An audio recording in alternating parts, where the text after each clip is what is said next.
High-functioning borderline personality disorder, high-functioning BPD, is the result of multiple defense mechanisms such as splitting, dissociation, counterdependency, and avoidance of feelings.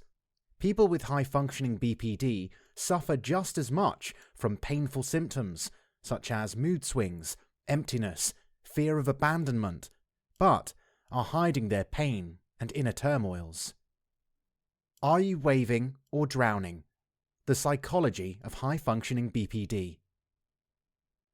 In recent years, mental health awareness about borderline personality disorder has increased significantly. Although BPD is still highly stigmatized, more people are aware of its debilitating effect and the need to offer sufferers support before it is too late.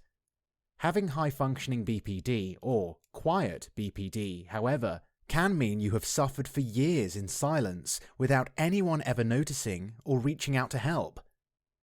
In the same way that no two people are alike, no two people with BPD symptoms are alike. The spectrum of different signs and the considerable diversity amongst BPD sufferers can be misleading. Since most people are only aware of what a stereotypical person with BPD looks like, those who act in instead of act out their pain are often neglected and left to suffer in silence. Within the mental health system, those with the most dramatic, externalized symptoms, such as violent behaviors or suicidality, are prioritized. Many professionals, especially when operating under the pressure of high caseloads and limited resources, forget to spare a thought for those with high-functioning borderline personality disorder, high-functioning BPD. When you have high-functioning BPD, you may not demonstrate stereotypical symptoms like anger outbursts all the time. You may be able to hold down a job or sustain friendships.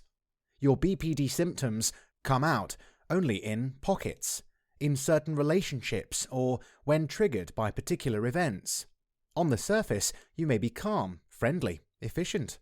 Others may see you as a confident and competent person at work, but behind the scenes, you suffer from intense shame and self-hate. It may be that your arms and legs are covered with scars from self-harming, but most people only see the positive image you project. Many people with high-functioning BPD have the experience of going through a mental health assessment with a psychiatrist or social worker in the public health system, only to be told that they are not sick enough to receive any follow-up. Unfortunately, this can re-traumatize them and reinforce the beliefs and schemas that are keeping them in isolation in the first place. They are further convinced that they are not worthy of help. Other people should be a priority, and that they ought to feel guilty for having reached out. The psychological dynamics of high-functioning BPD. Even within the umbrella term high-functioning BPD, we cannot make brush-stroke statements about how anyone with high-functioning BPD would look, behave, or feel. High-functioning BPD is the result of multiple complex psychological mechanisms, such as a split of ego states, dissociation, experiential avoidance, and fear of anger. Here, we will address some of these psychological mechanisms that cause and perpetuate high-functioning BPD. If you suspect this is what you have, I hope some of the following information will be helpful to you. How high-functioning BPD begins: a split in your psyche. Most people who suffer from BPD have experienced complex trauma, CPTSD, in their childhood. Unlike shock trauma that can be seen and clearly defined, for example war trauma or a car accident, what you have suffered is likely invisible and insidious. You may have been emotionally abused, chronically neglected, dragged into dysfunctional family dynamics, or burdened with too many responsibilities. Even if no one had intentionally tried to hurt you, you might have witnessed physical or verbal violence, or experienced early separation trauma. Just because what you have suffered is invisible does not make it illegitimate. When your psyche is burdened with too much, too soon. It has to find a way to cope. One way of doing this is to create a split in your psyche. So, a part of you is given the task of carrying and containing the overwhelming trauma, while the rest of you can go on with life as though things are normal. After the psychic split, the traumatized part of you stays stuck and regressed like a little child. This part of you is frozen in shock and confusion. It has the emotional reality and cognitive ability of a child. They are not confident in the world, feel scared to leave the house, and avoid facing people's judgment. They do not have the ability to grasp abstract concepts, are intolerant of ambiguity, and perceive the world in a black and white manner. They are perpetually anxious and confused. You may see yourself feeling or acting in these ways when you are emotionally triggered or in times of extreme stress. The other part of you, however, becomes overdeveloped. Like a brave soldier, it leaps into adulthood and marches on with life. This part of you is productive, efficient, ambitious, and competent. They are highly responsible and overly grown up. Believing that there is no one they can trust in the world, they absolutely have to stand on their own 2 feet. Their identity of being a strong person is what they count on for a sense of security. The difficulty with high-functioning BPD is that people only see the competent, normal part of you. Since our society praises, encourages, and reinforces that, it is easy for it to become the default mask you wear in the world. When there is parentification in the family, a role reversal between you and your parents, being highly competent is the way you win love and recognition. Your high-functioning side knows it carries the job of keeping you safe in the world, so it has no choice but to work harder and stay tough, even at the hefty price of foregoing spontaneity, intimacy, and creativity. With a split in your psyche, you raise the conundrum of having a mind that is capable of intellectually understanding what's going on, and emotions that are disproportionately reactive to distressing triggers. Behind the scenes, you may have social anxiety, agoraphobia, uncontrollable rage, unexpected bursts of depression, addiction, and compulsive tendencies. These symptoms erupt when you are on your own, or when you let your guard down, but you are left to deal with them in isolation. They are, in essence, the voice of your inner scared child. They are trying to reach out, protest, and seek your attention. Unfortunately, the high-functioning side of you has become far too competent at pushing down their needs. Eventually, the gulf in your psyche between the 2 sides widens, and the wounds of your inner child become further hidden. But just because your hurt and rage are suppressed does not mean they have disappeared. Without a healthy channel for your wounds to be processed, digested, and let out, they become increasingly poisonous to you. Just like a house that has been infested, no one sees what has been slowly rotting until the pillars break and the ceiling falls. Until the day you collapse in a crisis, most people do not see your vulnerability and how much it takes for you to put on a stoic face. Counterdependency as a defense. Counterdependency is a hallmark symptom of high-functioning BPD. Most people have heard of codependency, which normally refers to a dysfunctional and enmeshed relationship between 2 people, where one person is overly responsible for the other's emotional world, creating a merger between the 2 psyches. Counterdependency can be thought of as the other side of the coin, as it often begins as a defense against being engulfed and subsumed by others. In counterdependency, you become incredibly self-reliant, so much so that it is unthinkable that anyone would be there to take care of you and to comfort you. In fact, having to be dependent on anyone makes you feel unsafe and overly exposed. The root of counterdependency is the fear of annihilation. On the one hand, you fear that if anyone comes too close to you, you will be too attached and lose yourself. It could be that you had very vulnerable, needy, and overbearing parents, and that their need to intrude on your life caused you to feel engulfed for the first half of your life. Perhaps they had a need to be one with you, or their dependency on you robbed you of life opportunities. Thus, you now do anything you can to keep people at arm's length to avoid losing your personal space or freedom. On the other hand, counterdependency can also result from repeated disappointment in childhood. If your parents were cold, unemotional, and neglectful, you would have learned from an early age that there is no point in reaching out or seeking help. You might have cried and protested, but were only ever met with coldness, hostility, or abandonment. A resulting worldview is that you are ultimately alone in this precarious world, and no one can be trusted or leaned on. You therefore believe you must at all times stand on your own 2 feet.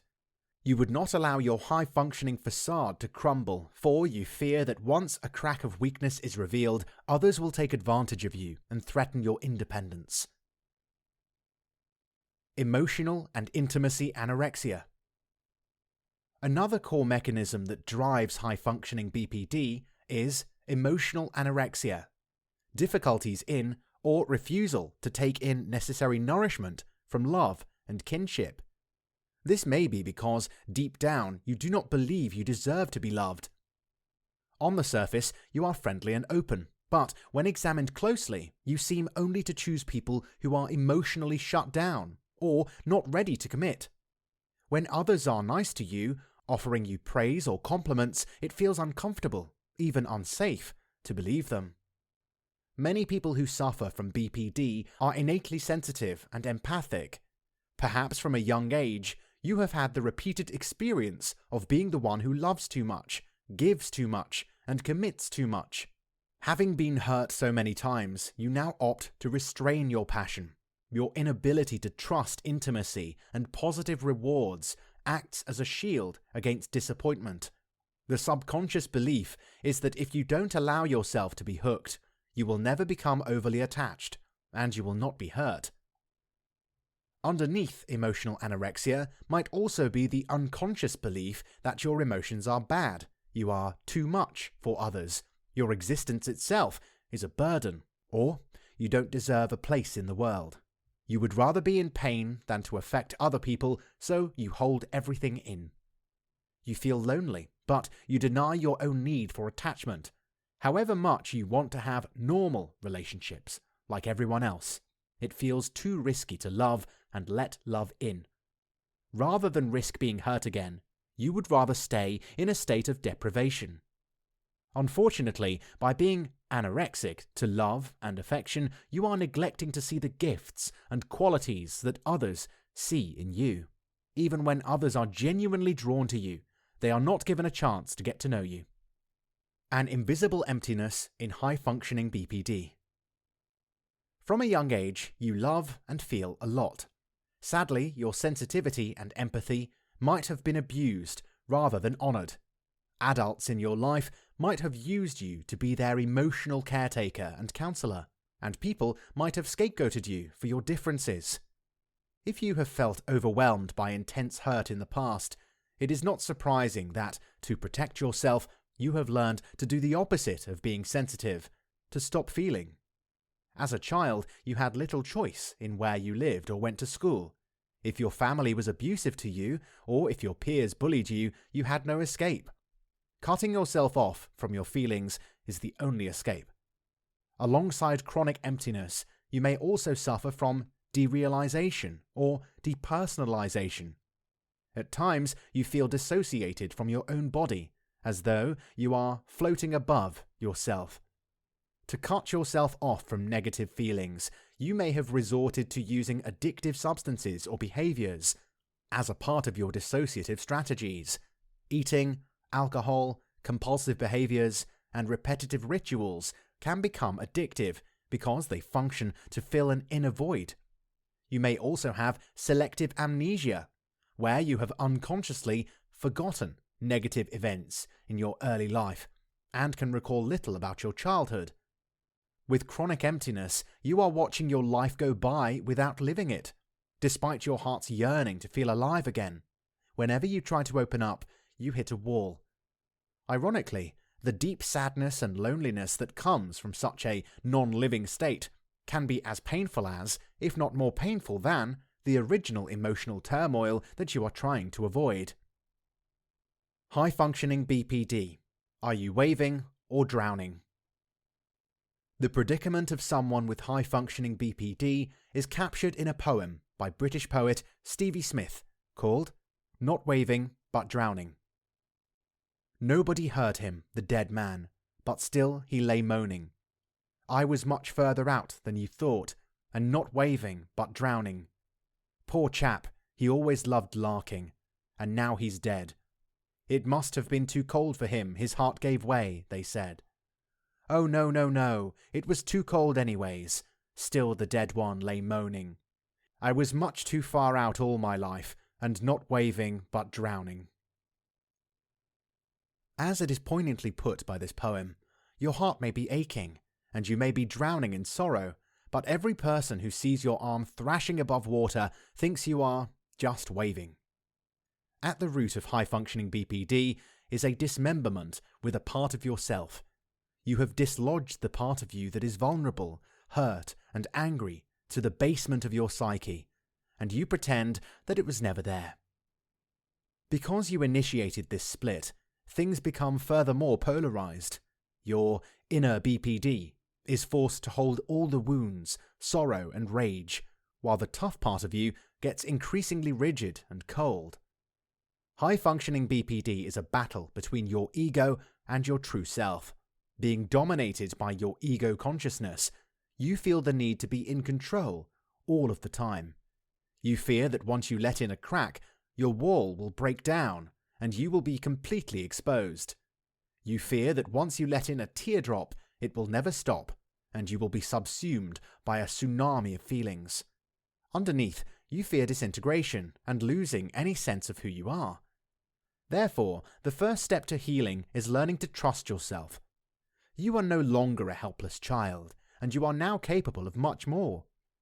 Taking a compassionate stance, you can expand your window of tolerance for a wider spectrum of life experience, both positive and negative, intense and mundane, fleeting and long-lasting.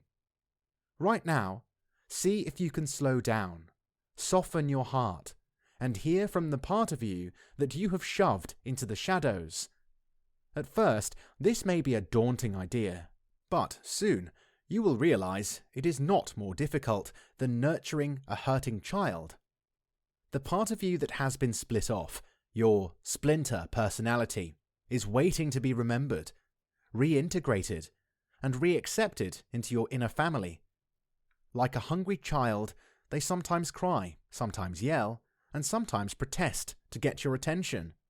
You may resent and reject these parts and wish they would just go away, but does your soul really want to inflict further pain? If you walk past a desolate, crying child on the street, knowing they are starving for love, can you find compassion in your heart? There is a weeping child in you. Rather than condemning them for being needy and intense, you can turn to them, speak to them, understand them, and comfort them. Your main task in life is not to perpetuate what was once done to you, the cruelty, misunderstanding, and neglect, but to become a better parent, friend, and companion to yourself. Once you have adopted a befriending stance, these crying demons will be transformed. Instead of erupting as depression and rage, they will become friendly messengers from your psyche, signaling you to slow down when you need to rest, reminding you to soften when you want to wall up, allowing you to be spontaneous when your soul wants to be expressive. At the end of this alchemical process, you will regain your ability to love, to soften, to connect with others, and to feel alive.